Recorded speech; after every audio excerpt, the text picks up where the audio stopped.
বিয়ে করবেন সব সময় বংশগত মেয়ে দেখে, যার বংশ ভালো। যার বংশ ভালো এমন মেয়েকে বিয়ে করবেন যেই মেয়ে আপনার বংশের প্রদীপকে ধরে রাখবে, যেই মেয়ে আপনার বংশকে ঠিকঠাক ধরে রাখবে, টেক কেয়ার করবে। এমন মেয়েকে কখনো বিয়ে করবেন না যেই মেয়ে বিয়ের আগে 10 জায়গায় প্রেম করে বেড়ায়, যার ঘাটে নষ্টামি করে বেড়ায়, যেই মেয়ে বিয়ের আগে তার ইজ্জত বিলীন করে দেয়। এমন মেয়েকে বিয়ে করবেন না যেই মেয়ের ইজ্জতটা তার কাছে একটা টিস্যুর মতো, যে যেমন ভাবে চায় তেমন ভাবে ইউজ করে। আর এমন মেয়ে কখনো বংশগত মেয়ে হতে পারে না, ঠিক কিনা বলেন?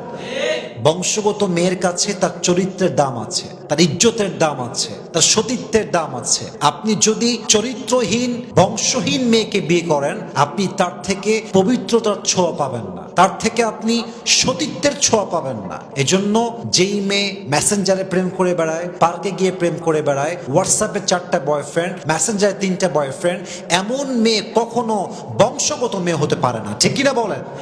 এজন্য বিয়ে করবেন অলওয়েজ বংশগত মেয়েকে দেখে, যার বংশ ভালো, যার আপব্রিঙ্গিংটা ভালো, যার লালন পালন ভালো হয়েছে, সেই আপনাকে একটা সুস্থ সন্তান দিবে, সে আপনাকে একটা সুস্থ পরিবার দিবে, ঠিক কিনা বলেন?